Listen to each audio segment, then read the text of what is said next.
Thank you for taking the time today to watch our story and listen to what it is that we're doing with Tibet Sky Village, and we appreciate and thank you for your generosity. Tibet Sky Village or Tibet Sky Village Foundation, I got inspired because I was born there. When I was 2 years old, we escaped with my family because the 1959 Chinese occupation. We are pretty much behind His Holiness Dalai Lama, sometimes a day's part in the journey of escaping, sometimes a week's part. But 2007, I finally get to go inside Tibet. I have a U.S. citizen, and I never met my family in Tibet. Especially, I'm the youngest in my family, and my oldest sister, she was the oldest. So when I was born, when I met her, she said she was 25 years old. So she completely have a vivid memory.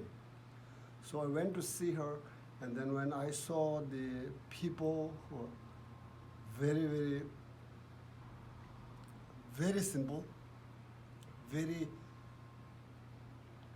nomadic, hardworking, and never been out of their village. Sorry about that. Mhm. And I learned that actually the Tinke village must be much more older, but the first monastic in Tinke village was established in 1384, which actually tells lot older than lot of major university, monastic university in Tibet altogether. So then I look at the people who are very simple, like my sister, who was 70 some years old when I met her. She never been out of her village. She have never seen her capital, which is Lhasa, which wasn't maybe big deal at that time, but when I was there, it was a 2 days drive, which is also not all day driving, like eight to 6 hours drive, or maybe maximum 8 hours drive a day, and you get into capital. But she never saw one, like capital of Lhasa. So when I look at the people, they are very, very earthy, very devoted, communal, and almost all village does not depend on cash money. 80% of their livelihood is trading and self-sufficient. Only 20% cash money. Of course, recently, last 10 years, 15 years, a lot of things change. And also I realized that they are so high, like 16 to 17,000 feet high, and all the glaciers and mountains. I also realized that these people have a malnutrition. A lot of children doesn't have a proper education and no sanitation. Some of these kids wear a uniform, so to say, kind of blamed uniform in a school, of course, after the Cultural Revolution. But they sleep in the uniform, they get up in a uniform, and they wear same clothes all year long. And we looked at their, face. They're really beautiful, smiley face, but have a lot of bumps and a lot of other disease and cataracts, even young kids, and lice.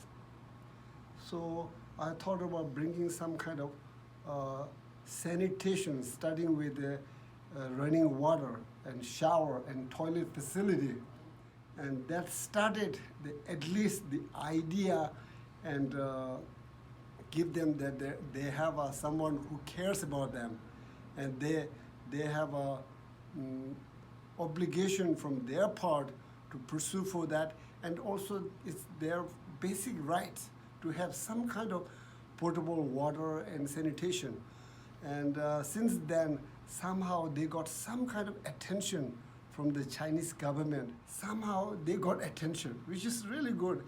So with the help of Interfaith Center, we were able to send them money and give them attention. Somehow Chinese feel, or I don't want to say necessarily Chinese, but somehow the local government felt uneasy. So they have to do something. So now I realize that they're giving attention, and not only attention, they have started solar panel showers, and they remodel few of things. So we are working with that, and especially now our project is to really how to give them proper education. And every year, young women from age of 18 to 25 dies, 2 or 3 with children.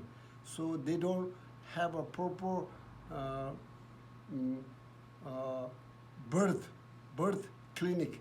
So one of my again idea is not immediately to create a clinic, but down the line, if you drive around 1 or 2 hours, there are like little bit of city. If we can reserve 2 or 3 beds just for thinking, and also visiting nurse who can check every month for women who are pregnant, and they have some place to go in case if they have to do like delivery or like C-section or whatever. Otherwise, every year, 2, 3 young, beautiful women die with children, and that is that can be prevalent, and that can be easily resolved by some meager fund and some kind of genuine caring for them, that someone is behind them, and those are our future goals.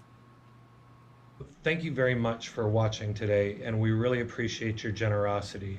And thank you very much. And in behalf of Interfaith Enlightenment Center and the Stinky Sky Village, we really appreciate your time and generosity and kindness. Thank you.